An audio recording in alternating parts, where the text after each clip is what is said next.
Okay, so I was reading, and you can look at Genesis 22 if you like. It speaks about when Abraham offers Isaac as a sacrifice, and he tries to do what he was commanded to do. But if you know the story, before he was going to do that, the angel of the Lord said, "Stop." Okay? So you have to understand the spiritual meaning of this, because God is never going to tell you to kill someone. Oh, man. Okay. So, when God promises you something and you finally get it, or he shows you a promise, and it could be a person, a connection, something you will do, have, be, and you start to move in that or connect with them or have that, you might get to where you have gotten all intertwined in that. And not to say that you're forgetting God or not still hearing him and obeying him, but sometimes he will test you and ask you to lay it down. Now, my other videos, I do speak on this, but I want to speak about the ram caught in the thicket and what it means. And we always hear people say what they think it means, and they think it means that it's showing that God will provide, right? Okay, I'm not saying that's wrong, but there's another part of that I think has not been taught, because maybe people don't see it and share it or something, or they don't see it. But what he's showing me is, after you do even consider obeying what he's told you to take a break from or lay down, but don't totally kill, but even think of, can you let it go? If you can't think of it being dead in your life, when God says to let it go, then what he said that you will own owns you, or what he said that you will hold will have too much of a hold on you. You can't let anything be your love, or you can't be in love with anything more than with him, right? Okay. So when he finally gives Abraham this child he's waited for forever, and then I believe Isaac is way older than what we see in the cartoon, pictures of this story when they try to make animation version of it. But, so when God says to lay him down, you have to be able to lay something down. Sometimes they'll tell you to let go of someone, but don't totally cut off the whole connection. Now, I've done where I have let go and cut off the connection, because I was like, you're not at this point by now. Boom, I'm going to move on, because I was tired of waiting. But God would tell me, no, you're not supposed to really let go of them. So how many other people do the same thing I would do? So, but God could still restore things that you cut off in the future. But you have to, sometimes it's very serious about laying something down and letting it go, pretty much like you're letting it go like for life.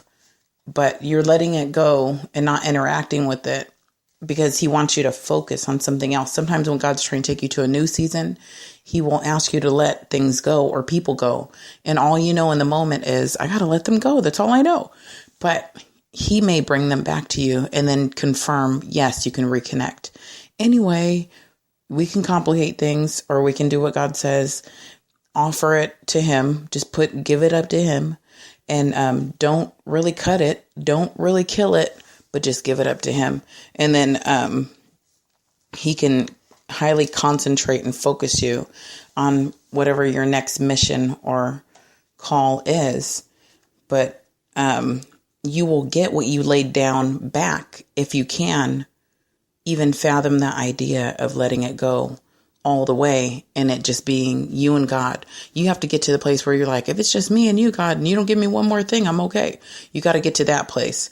Of course, you'll have practical needs and all that, but you got to get to that place where you're just determined that whatever happens, you still want God. You're not going to be question him why, throwing fits. So maybe you're like Abraham and you're being asked to lay something down. Maybe it's a gift or a strength that you've been moving in. Like maybe he blesses you to make a lot of money, but maybe now he's calling you to where you just don't make so much, but you know it's the place that you're supposed to be in. Well, you have to be willing to lay it down, and you're probably laying it down for a season. Jesus said, if you give up everything, you can't love anything more than me. But if you can give up everything, you're going to gain that. You know, you're going to gain even peoples, it talks about, and houses and things. But you're also going to get persecution when other people see you having more. You do get persecuted, even if you have more wisdom or more revelation or more of tangible things. You may have persecutions. So anyway, the question and the test is, by the one who tries the reins of our heart, can you let go? So Abraham did go ahead and laid his son down. And then after he did, and he lifted up the knife, the angel said to not kill him, basically. And when Abraham turned around, he saw the ram in the thicket. Okay, so I'm trying to find the verse where he saw the ram in the thicket. I wish I could find everything really fast. But it was just interesting. And what does the ram mean? It means that his old nature, even more of his old nature, has been like sacrificed or caught. So even though God processes you, tests you, and if you know this way of the Lord where you got to go through a lot of process, and he's slaying your self-life, and though as much as you are dead to yourself, where you don't even go according to your agenda anymore, you learned how to go according to this leading of the Spirit a lot more. And maybe you even hear the voice of God audible, or you get visions, or, just different confirmations of this is the way for you, walk in it. But this is the thing, as much as he slayed you, even after you get things in the time of your harvest, he will ask again, because he doesn't want anyone or anything to own you. And so it's about verse 13 of Genesis 22, where Abraham looked up and he saw a ram caught in the thicket by its horns. Abraham went and took the ram and offered it up as a burnt offering instead of his son, because when the beast mindset or beast nature, old nature, flesh nature of you that wants to hold things, even when God has given it to you, you still got to hold it with the hand that's kind of open, where you're having it or holding it, but you're not trying to control everything, because he's trying to teach us how to be led of his Spirit. So maybe you're like Abraham, waited a long time, finally got a promise, got excited about the promise. And God's like, yes, and it's true, and it's yours, and you get it. And you can interact with it, and you can have it, and you can do this or that, and you're glad about it. And then, all of a sudden, God's like, now take a break, step away from them, or don't let them have you on the phone all the time, or don't keep going out with them. Now I need you to step back. And you don't understand when God has you to take a break, that he's really trying to work things out so that you have even more.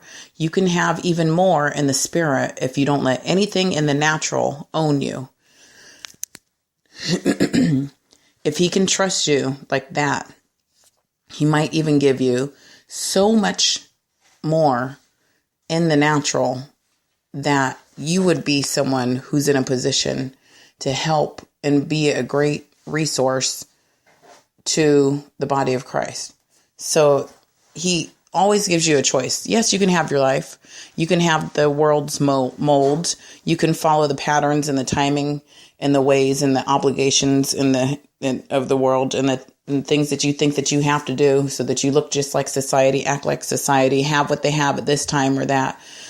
Do what they do for it, do anything for it, wake up for $1, be a wage slave for it. When sometimes he doesn't want you to work alongside with the wage slave. Sometimes he wants to put you in a position of being ahead, but you may live in poverty for many years as you're gaining much spiritual riches before that. Anyway, sometimes he will test you. Yes, even after the test comes another test, because no one and nothing can own you. And every time you pass a test, you will look up Abraham and see that ram behind you in the thicket. And that is when you look up and look back from what the test has taken you through, you will see your beast nature being slayed. You'll have even understanding of, oh, that part in my heart and mindset or character that got slayed. And now you're like delivered into more rest in your mind, body, spirit, because nothing and no one can own you. So even when the Lord, he might give you a fast, which is like, don't eat red meat for just until I ever tell you to. And all you know is, now this is not a religious thing. This is that the Lord might literally tell you that because your body does better with the white meat than red meat, right? So maybe he wants to heal you from diabetes. He might tell you, don't eat red meat and a lot of fat or certain fats, but I want you to eat these certain things. And yes, some meat, but not the red, Sometimes the Lord will test you. I speak from experience. You can see supernatural healing and reversal if you will just follow the steps that don't make any sense to you, maybe at the time that he tells you. If you can lay even that down, like in Isaac, then he can heal you, even of things that the doctors say are irreversible. So now, I know anybody could just hit play and listen to this. And some people might be thinking right now, because they just think from their natural carnal mind that needs to be slayed like that ram in the thicket that got offered up, sacrifice, but they won't understand because they don't believe. But if you won't believe, it really cheats you, because God can heal and he can reverse things, and he can make even schizophrenic or someone with mental issues or someone with any other bodily issue, or someone with situational issues and circumstances, financial issues. He can heal us from, if you notice the cycles and patterns in your family, they're also even called sometimes generational curses. He can heal us from those things. But sometimes in order to get your healing, that, yeah, even Jesus died for, but sometimes you're still walking in a family that's toxic and you need to unlearn some things. Sometimes the Lord will tell you to let go of, break away from, or don't do certain things, or to do certain new things and steps. And that will break the old chains that are in your family, or, so that nothing can own you. So again, going back to, so that nothing can own you. You want to see the ram caught in the thicket. That's going to be even an old mindset. It could even be just your flesh nature wanting to control. Maybe God's going to ask you to take a break from different eating habits. And maybe it's totally fine for someone else, but for your body, which he made and he knows how it operates and at its optimum performance. So he might tell you to take a break from certain things. Everything he's told me to take a break from, except for especially destructive things, obviously, that I probably did when I was like really young and dumb. But he gives those things back if it's something that's not really destructive at all. He will give you good things in the good time. It's a good thing when you get it in the right way at the right time. Some things it's not bad, but you're doing this with the wrong person, wrong motive, wrong time. Maybe it's the right person who's showing you this is going to be your mate later. Sometimes he will show you this is your mate later. Now, of course, that person with their free will has to listen to what the Spirit of God is saying. And if they want God's ultimate best, they're going to pick you too. But if they're stubborn and they can't love right, then he might rip you away. But this is the thing. He can show you things ahead of time. But if you go run after it hard or try to give your everything to it right now, when they don't even have the capacity to accept all of you and your call or whatever, then God might rip you away. So he can show you what you'll have, but you got to lay it down because they're not ready for the fullness of you. That's for those who know where they're going. If you know where you're going, then he may show you things. That's because he probably shows you things that are to come in the future. If he shows you things that are to come in the future, those are your promises, but you don't want to run in your flesh and try to get those things. Anyway, after a test, you should always look back and see, wow, this was a test. I felt like it was, but now I could look back and see what part of me got slayed. And I feel better now that I don't act or in this way in my character, or I have more peace because I have more patience with God to rest in him and to see. I have more faith, you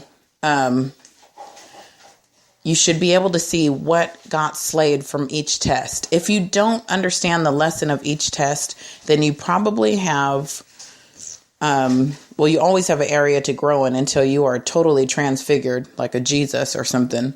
But you should always be able to see.